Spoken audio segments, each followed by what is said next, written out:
नमस्कार दर्शक बंधु आज आम जाना सीबीडीसी विषय में सीबीडीसी कौन या क्यों आवश्यकता अच्छी केमी आप रेजिस्ट्रेशन करेंगे कौन आपन को रेजिस्ट्रेशन करवा निहाती जरूरी सबकि आम भिडियो आपन सामने मु क्लीयर करी। तो भिडियो आरंभ करने पूर्व मोर आप गोटे छोट अनुरोध ए भिडियो को गोटे लाइक करूँ और आपन आम चैनल को सब्सक्राइब करूँ यही आहरी इनफॉरमेटिव भिडियो आपन को देखा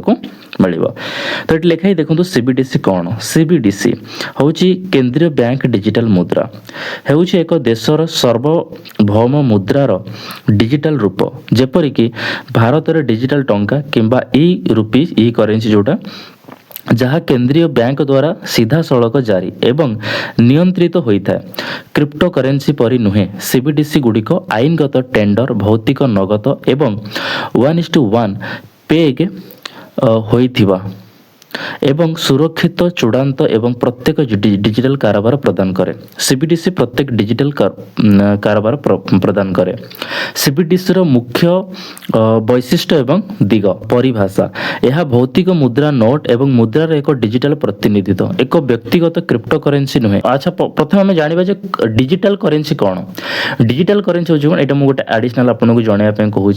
डिजिटल करेन्सी हूँ कौन जो करेन्सी आम हाथ में छुई पारिबा नहीं सेटा हूँ डिजिटल करेन्सी।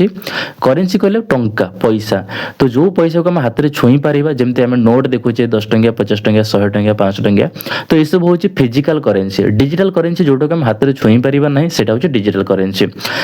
जमती आम बैंक आम देखुचे कि एति टंका आम बैलेंस अच्छी तो सी आम पैसा टंका किंतु आम हाथ में छुई पारुने बट आम पाखे अच्छी तो सेमती ये हूँ डिजिटल करेन्सी बुझिपारे। तापर आसला प्रकार खुचुरा सीडीसीआर साधारण जनता व्यवसाय एवं ग्राहकों पर दैनंदिन कारोबार करने उपलब्ध जोटा कि खुचुरा आप बुझीपारे लेन देन तापर आसला पाइकारी पाइकारी हूँ सीबीडीसी डब्ल्यू आंत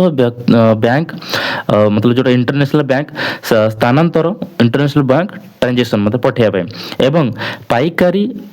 कारोबार उपर ध्यान दे प्रतिबंधित प्रवेश डिजिटल करा जायछि। तो जारी केंद्रीय बैंक द्वारा सीधा सड़क जारी करा जायछि यह जथा भारत आरबीआई बुझिपारे। तो यहाँ हूँ आम सीबीडीसी जोटा कि आपको क्लीयरली बुझाई जे सीबीडीसी हूँ कौन ये गोटे करेन्सी डिजिटल करेन्सी भारत में जमी आरबीआई द्वारा लागू करा लेन देन यहाँ आमर मतलब कि लागू करा तो ये आम ए जाना सुभद्रा टंका सीबीडीसी कौन ये अच्छे से मुझे क्लीयर कर दूचे ठीक अच्छे। तो एक्चुअली कौन हो बहुत सारा आप वीडियो देखुए बहुत सारा न्यूज देखुए जदि आप सुभद्रा योजना पाइबा चाहते सीबीडीसी करातु किंतु एक्चुअली सीबीडीसी सुभद्रा योजना रे जदि आपण पाउछन तो सीबीडीसी करिवार सेमिति किछि कंपलसरी आवश्यकता नहीं मतलब बाध्यतामूलक नहीं। जदि के चाहूचंती करिया पई इच्छुक अछंती जे हम डिजिटल करिया चाहूछु ताल आपण करि परिबे जहार सेमिति करियर कि इच्छा नै पैसा आपण को बैंक रे सेमिति आस्तले सेमिति आसीबो या द्वारा कोनोसी प्रकार चेंजेस ना ये गोटे फैसिलिटी अछि जोटा सरकार तरफ से कहूचन जदि आपण इच्छुक अछंती करिया चाहूचन तो आपण करि दियंतु डिजिटल करेन्सी जदि आपण करियो चाहूना आपड़ जमी पैसा नौले बैंक में जमी आप विड्रो करते सेमती करें सेमती आप करेंगे ठीक अच्छे। आप बुझीगले एवं आपको कहूँ जदि आप इच्छुक अच्छा आप केमती कौन करेंगे मुझे पढ़ी आपको शुणी दूचे। ओडिशा रे सुभद्रा योजना पाई पंजीकरण चली सेप्टेम्बर 1 2024 ठारू अंगनवाड़ी केंद्र ब्लॉक कार्यालय एवं साधारण सेवा केंद्र सीएसएससी रे 50 लाख रु अधिक महिला पंजीकृत हो सारी। एही योजना रे मुख्यतः आधार संयुक्त बैंक अकाउंट व्यवहार करा जायथिबा बेले किछि स्थानीय सेवा केंद्र पंजीकरण पाई डिजिटल रूपी सीबीडीसी सहायता प्रदान करुछंती।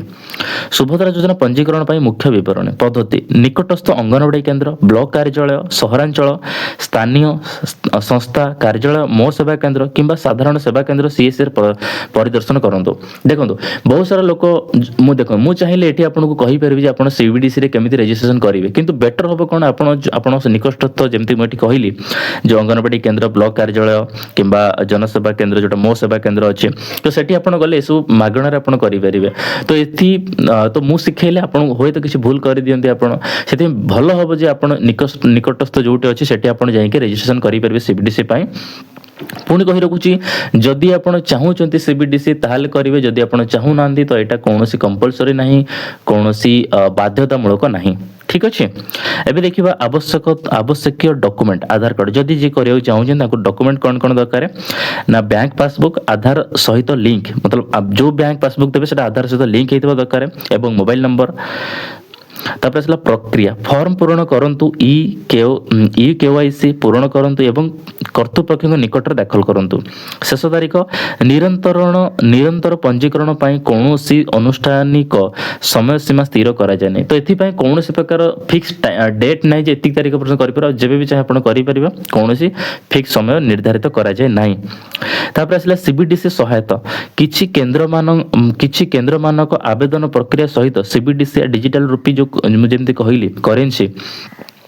समन्वय सहित सहायता प्रदान करुछंती तो यह से आपन को फ्री रे सब कर देबे आपन कोन प्रकार पैसा दवा पड़िबो नै जदि आपन सीबीडीसी रजिस्ट्रेशन कराउ चाहूचंती आ जदि आपन चाहू नाहंती आपन को सेमती किछि बाध्यता मूलक भी नै